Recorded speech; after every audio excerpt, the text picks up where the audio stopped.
Welcome to Living Real Life Outdoors. From turkey tails and trout trails to tall tines and tailwaters. An outdoor audio magazine podcast focusing on hunting, fly fishing, product reviews, sponsor ads, fly tying, fly casting, archery, firearms too. Interviews with outdoors men and women and hunting and fishing stories. We are men and women who love the outdoors. We are stewards of the land and conservationists of the wildlife we pursue. Deep in the wilderness of the outdoors, doing what he loves to do. This is your host, Legends of the Outdoors Board of Directors, Donnie Conway. Living Real Life Outdoors, Episode 5. Okay guys, welcome to the show. I'm Donnie Conway, your host of Living Real Life Outdoors. I've got Master Fly Tyer Billy Edgar here at the White Buffalo Fly Shop, and he's going to demonstrate a fly. What are you tying? I'm going to tie a crackleback today, just because it's something fun to do. You can fish this fly as a dry fly, or if it's not, the fish aren't taking on a dry fly, just let it sink a little bit, do a little skip cast on it, let it sink a little bit and see if it gets underneath that surface of the water. If that doesn't work, flip it back to the dry fly again, float it on top. Now what size are you tying this on? I'm going to tie a 12, a size 12. 12? Yep. Okay. So that's I normally use 16. Is that so it's quite a bit bigger? I usually, yeah, it's a little bit bigger, and I usually kind of go right in the middle with a 14, but I just happen to have a 12 hook right here in front of me. So for those of you that don't do a lot of fly fishing and fly tying, your hook sizes, as the size gets bigger, the smaller it gets. Yep, bigger the number. So if you got like a 22, that's a little tiny sucker. Yeah, barely see it. So, but, and now what, is there a particular color you're doing in the right now I have a brown feather that we're going to see. That they call it brown, but I call it red. I don't know. There's so many different colors of feathers out there. You can just kind of pick and choose what you want. I know depending on where you fish at in the rivers, they use different colors. Some use flash on it. I know down around Bennett Springs they use a Bennett blue color, a flash on theirs.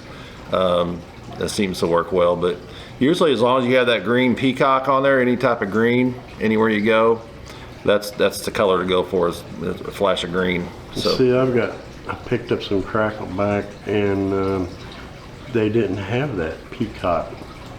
It's just like a straight. Yeah. The feathering. Yeah. Now what, the feathering, is that made from the hen feather or the rooster feather? This is a rooster feather. So this dude's about 12 inches long, and it's they actually make them longer than that. This is just the first one I grabbed off the little card that I had. But you can get those in any color you could possibly imagine. Some places are even dyeing their feathers now different colors, the blue and the oranges. And now, do you measure your feather? So sometimes I do, but in this case it came into a pack already marked with the size 12. So you can usually get. So it's actually smaller than a 12 if you use your gauge, right? Yeah, yep. Okay. So you can buy the whiting packs of 100. It'll tell you the size. Now, is there a reason that you're using smaller for a bigger hook? Well, I have a 12 and a 12, so it's a 12 feather with a 12 hook. Oh, it is a 12 feather? Yeah. Oh, okay. Yep. Okay. So they'll match up, and then we'll get going with that, and we'll let you see a crackleback in action. Get going with that then, Bill. All right. So I'll start with I have some 140 denier thread. I chose black. It's just the first one I grabbed, but you can use any color you want. You kind of start it just maybe an eye length behind the eye. Just kind of wrap forward, then work your way back, and that's called a jam knot, and that'll lock your thread in place. And then I will tie that thread back, and then I will go ahead and continue wrapping the thread all the way to the back of the hook to the bend. And I'll stop right there, and this is where the fun part comes in. You're using that as a base, right? Yeah, that's the base. So what that thread does, it kind of provides a base so the feathers don't slip and slide on there. Here pretty soon we'll put this feather on here, and then we'll go from there. But so with this feather, I take the butt end of it down here, and I kind of pull back a little bit to get to the actual stem of the feather, and I pull some of these little barbs off the feather so that I have the little stem there that I can tie in. And so I'm going to just kind of put it right there against the hook at an angle, almost like a 45-degree angle, and that'll grab that feather really well. And then kind of secure it in place there, and it's good to go. So then I'll take probably about 2 or 3 of my peacock feathers. Now, believe it or not, these are peacock feathers. This is the herl of a peacock, and they're beautiful shiny green, just like the peacock is. So I'll take a couple of these. Now, with the ends of them, these ends are really brittle, so they will break easily. So what I like to do is I normally just take it and I'll pop those ends off, and now I don't have to worry about it because they're much stronger down here on the butt end than they are at the tip.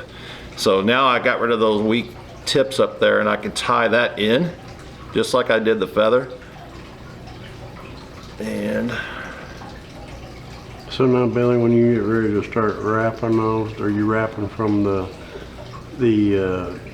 curve of the hook back towards the eye? yeah, and so I just tied in the peacock and the feather. Now I'm going to work this thread back up to the eye of the hook and leave it right there for just a minute. So I will then take the peacock feathers, and I'm going to make a base. I kind of fold them over, not tie them or anything, but I'm going to make sure they stay right on top of the hook. And then I'm going to wrap my thread, and usually I take my thread around 3 times every time I tie something in, and that's a good starting point there. So then I'm finished with this excess, so I'll go ahead and trim it off. You can either pop it off. I usually like just to use my scissors and go that route. So now that forms a little bit of a green body. It has a little green body on there, yeah. It's pretty cool stuff, but it'll be a flash, especially if the sun hits it in the water. That green will really pop cool. and pull them in. Cool. So then you'll take your feather, and I always wrap it around the hook like this. It might flare out a little bit on the end, and that's perfectly okay if it does. It kind of might give it a little bit of a tail, but then you'll just kind of wrap it as you go, and make sure to leave a little bit of a gap around each turn so that green peacock herl pops through. Out. Yep. Pop, yeah. And then as I wrap it, you can start to see it come to life. That's pretty cool. Yep. For those of you listening to the audio side, jump over to the my YouTube version, Living Real Life Outdoors, and you'll be able to see the video side of this. So I have the feather right here I'm holding in place, so I'm going to tie it in. So I'll take my thread behind the feather, and I'll make sure not to get those barbules from the feather wrapped in there, but you might get 1 or 2, but that'll be okay. We can clean that up, no problem. And then I am finished with this feather, so I will trim it off. Now I want to form a little bit of a head on the front of my fly, so I'm going to take my fingers and kind of pull those little barbules back, and sometimes they're a little tricky, but that's alright. We'll eventually catch them. So you're pulling them all back to make a head. Yep, trying to make that head. You don't need a very big head on one of these, and there might be 1 or 2 barbules that we might just have to trim up here in a minute, but I'll make several wraps, and so then we have a little bit, I got a little bit further back than I wanted to on that, but that's pretty good there. So then I'm going to take my, once I get the head formed, I have one right here that I'm going to trim off because I don't like it. He's in the way. And I'm going to take my whip finishing tool, and I'm going to do about the 2 or 3 turn whip finish, and make sure not to crowd the eye. And then I will pop that out and tie it down, and then I can snip my thread off,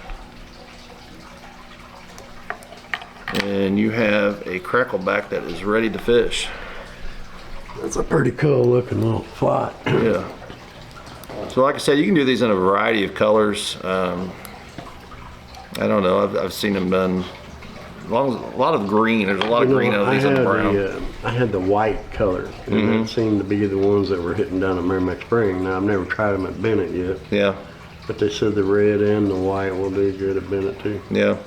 So that's kind of the way to go with that. So now how is someone supposed to fish this, Billy?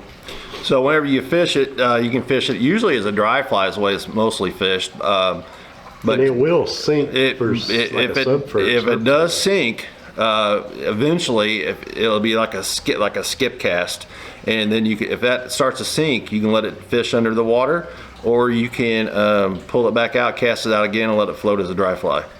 So it kind of serves two purposes. And so when it sinks, you can kind of use it like a wet fly, and they'll catch it on the swing. Yep, sure will.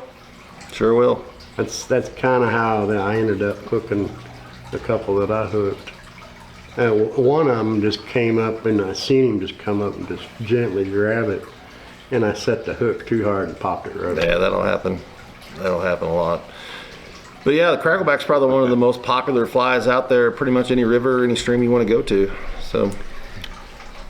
Well, that's pretty cool, Billy. Yeah. It's a neat fly, and it's you were done with what? Oh, it's just 2 or 3 minute tie. Yeah, it's no big deal. Well, I had said something that we could do in about 10-15 minutes. Yeah. But you know, I don't know if the crackleback really matches up to that mop fly that we discussed earlier, but we got the mop fly mafia. The mop fly mafia is getting ready to happen, dude. Have you got some cream colored you tied up? Yeah, we've got some cream colored ones. Wow, that's right. I think you guys replaced the ones that you did before. Yeah, we use a different material on that. There was something wrong with that material that I talked to 2 or 3 other tires, and they said that all of theirs are falling apart too. So I looked at the material; it was the same stuff that I was using to start with. But so we switched it out to some different material that works really well now. So it's pretty good stuff. Found. Or no, as a matter of fact, I think Bill Cooper, another podcaster, guys, he does Living the Dream outdoor property. But he gave me one of the little foot dusters. Yeah. That actually attaches to your shoe. Yeah. And it's in the cream colored. I just haven't used it anymore. That cream color is pretty popping color. I don't. At Merrimack Spring, they hit it pretty good, but not like the orange. Yeah. But now down at Bennett, it kind of represents the fish guts. Yep, it does that. So they go freaking nuts over it. Yeah. They think it's part of fish guts because they'll eat them fish guts. Crazy like they're fish. going out of style. They'll eat about anything. So. But yeah, that's so. Have you fished that crackleback yourself? Oh, I fished a lot of cracklebacks. Yeah. It does really well. Like I said, you can fish that pretty much anywhere, being the Merrimack, or you can fish it down the Little Piney, any of the Blue Ribbon streams. And you probably get some smallmouth in that stuff too. Yeah. So it's pretty. We're going to take a little break, guys, and we'll be back shortly. This is Dan from the White Buffalo Fly Shop, here to discuss some Christmas gifts for you, sub $500. We got a couple rod kits in the shop for you. Reddington Wranglers and Echo Traverse kits. They come in easily under $500. Got some fish pond packs here in the shop that are easily affordable. As far as the rod kits, these come 100% ready to go. Fly line, fly reel, fly rod, down all the way to the leader to the finish. And so that's what we got for you here at the shop. Any other gift ideas? We got some branded fly boxes here for you, fully loaded, sub $50 on some of those guys, and so that's what we got here at the White Buffalo Fly Shop for you. We're located at 605 North Pine in Rolla, Missouri.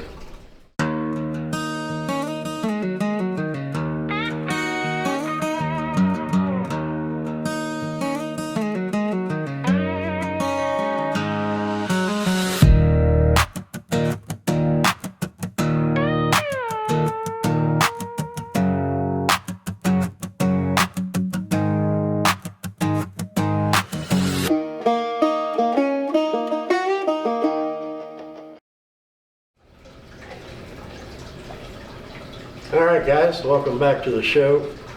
Hope you enjoyed that product review. I'd like to put in a little bit of a product review or something, different things. I had Mr. Dan, the owner of the fly shop, do it this time. But I'm back here with Billy Edgar, Master Fly Tyer. Billy, how did you, or what actually sparked your interest to start tying flies? Oh, I don't know. I kind of got the bug probably about 5 or 6 years ago. When I'd fish down there, I'd just do some spin casting down at Merrimack Springs, and I started seeing all these fly fishers come in, and started watching, got kind of interested in it, and so then I discovered the whole part of fly tying, and boy, I got into that big time. I like looking at all the bugs and being able to create those bugs based on the hatches. That's just good stuff. I know you and Caleb did a little competition that we had a few months back, and you guys, awesome tires. I mean, and me and Dan was talking about that here a while back too. You guys are definitely what I would consider a master class. Well, thank you. And you gotta be, I'm learning to tie some. I haven't got into like this kind of stuff that you've gotten into, like the crackleback, and you know, I can do the my version of the squirming worm, and then the mop fly. We need to get you in here for a class. Yeah, when you, I'm just a busy. Well, actually, I slept in for the first time. Oh, good. I don't know how long. You weren't out fishing in this cold weather we got. No, I didn't get out before. It's too cold. But guys, it's cold here, and the temperature's dropping. It's supposed to be like, what, sub-zero tonight. Yeah, it'll be below zero. Like, wind chill's -10. Yeah, they're talking, what, tomorrow morning, what do you call that? Below freezing, but then I heard Well, I mean, your skin. frostbite. Frostbite. Yeah. No, I won't be going outside tomorrow. But then it's going to turn around and warm back up Monday and Tuesday through the rest of the week. Be good fishing weather next week. Yeah, well. So, you talking about spin casting? That's a whole. Fly fishing is a whole different sport. Just like fly tying is a whole different sport from fly fishing. And it's an expensive sport. Very. You know, I told everybody. They said, what do you quit spin casting for? I said, well, I got back into fly fishing because it's a lot more fun and more rewarding, especially if you catch, even if you catch something that's not your fly. Yeah. It's more rewarding because you're using a fly rod. Well, one of the really cool things I did back when we did that fish camp earlier this summer down there at Merrimack is I was giving my flies out to a little guy down there, and he started catching fish left and right with some of those flies. Boy, that was a good feeling. I remember that when you were a kid, yeah. That was a real good feeling. Well, yeah, it is, you know, and like Caleb, he taught me to tie the mop fly, and when I don't have the time, I usually go ahead and have him tie me some up in the orange, because for some reason they just really tear that orange up. Yeah, those things are popular down there. And I've got a whole thing of them, because I ended up helping with his entry fee, so he ended up tying me a whole box full of them for a return. That's awesome. But so now you got to where you started fly fishing. Yeah.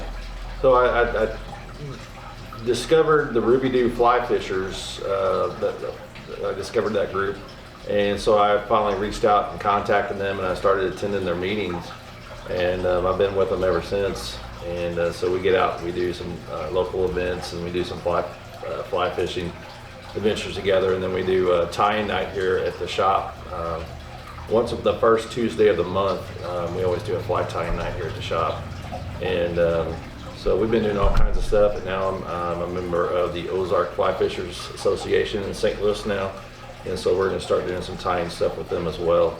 At this last tying class we had this past Thursday night, we taught, I think, 12 students and members of the Ruby Doo Fly Fishers, the Ozark Fly Fishers, and Capital City fly fishers out of Jeff City were all here. So it was kind of cool to be able to sit there and actually lead the class that had members from those groups in there. Now where's the Ozark fly fish? They're based out of St. Louis. Oh, they are? Yeah, they do a lot of trips down this way though, especially down here in Montauk.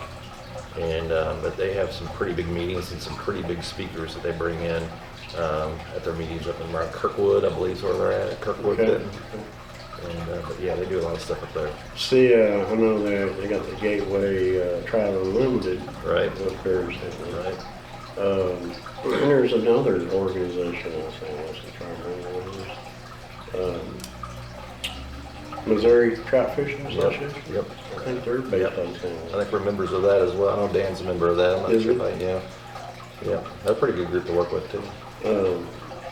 But yeah, I had thought about bringing them guys into that deal, but things kind of were not going the right way there towards the end, so I started to back away from all that stuff. Yeah, I get it.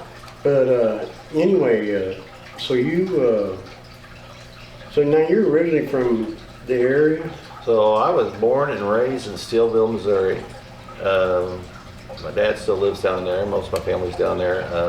I taught school, elementary school, for 16 years in Steelville.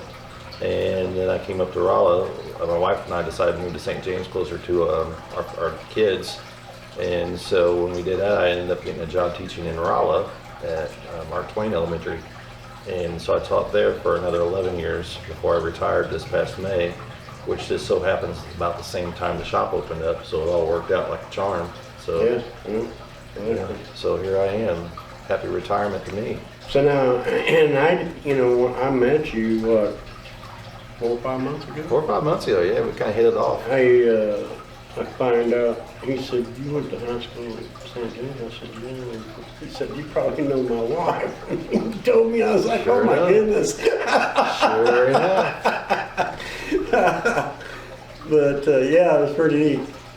And it was like, well, I didn't realize who I was talking to on the phone when I was coming here the first time. Yeah, And it was Dan. yeah, And I didn't realize it was him, because I'd already met him at the winery Yeah. from the year before, Right. because they donated wine to the Legends of the Outdoors banquet. And I realized it was him, and then I met you, I think, same day, wasn't Same it? day. I think so. yep. And we all just kind of clicked. And We've been pretty tight ever since. so I haven't been here for about a month or so, but I've been on hunting trips. So, but and I want to do this podcast with you. I was hoping to get Caleb, and Yeah. Caleb called you Mr. Edgar. So, Is it Mr. Edgar? He discovered that back when he was in 8th grade, I was a teacher, and so he realized, "Are you the Mr. Edgar?" I'm like, "I am the Mr. Edgar." And he's like, "Oh, buddy, I remember you." Caleb's a good kid. He is. He is. And he loves trout, fly fishing, and tying flies too. He was one of that size of that fish he caught down there Tell back you today. what, He weighted it out. That big, that big 4.5 pound brown, Yeah. 21 3/4 inch. He was pretty patient with that. Took him Fished about that 3 fish weeks. for 3 weeks. Yeah. And it stayed in the same spot, Yeah, which is odd. Usually a brown's on its way up. yeah. He'll have a story to tell forever. So now, how long you been tying flies for Dan here? Well, we opened the shop this past Father's Day, and so I've been here tying flies ever since that. 5 months? Yeah, about 5 months. So I'm kind of the resident fly tyer in here. So we do a little bit of everything. So now, do you do any other materials outside of what you guys get from Watson? I don't know. We use natural bucktail. We use, I don't know. I was trying to get you guys some pheasant tail, and I forgot to pull the tails myself, Yeah, because there was so much going on. And then the place up there, the processing plant, they kind of gave me the runaround, Right. and I've never heard back from them, so I'm assuming it's probably something they didn't want to mess with. yeah. I've got a little piece of black bear fur back there I like to use to put for tails. It's pretty wiry material, and it'll help really make a really good tail on the fly. You know, I was watching a video, I think it was a video, or it might have been something I was reading. Chamois. Chamois, yeah, those are good. Making flies out of chamois. Right. And then real thin leather. Yep. That real thin. What's really cool about the chamois material is that if you look at a zonker strip, that little leather strip, pretty much it's a chamois. Yeah. You know, with the hide on there. Boy, I like working with those zonker strips a lot. And that's for like streamers. Streamers, yeah. We did. I think what I was reading was they were using that chamois for like a squirmy worm type of deal. The squirmy worm material, you can use it for that. You can also make something called a buckskin. It's just a piece of chamois wrapped around a hook. Yeah, I think they were talking about that too. You can do all kinds of neat stuff with that. And then the real thin leather. Yeah, the real thin stuff. Because they said that the leather, if it's real super thin, the more it gets wet, the squirmier it gets. Yeah. Yeah. And I think they were talking about like a squirmy worm type of deal with it too. Yeah.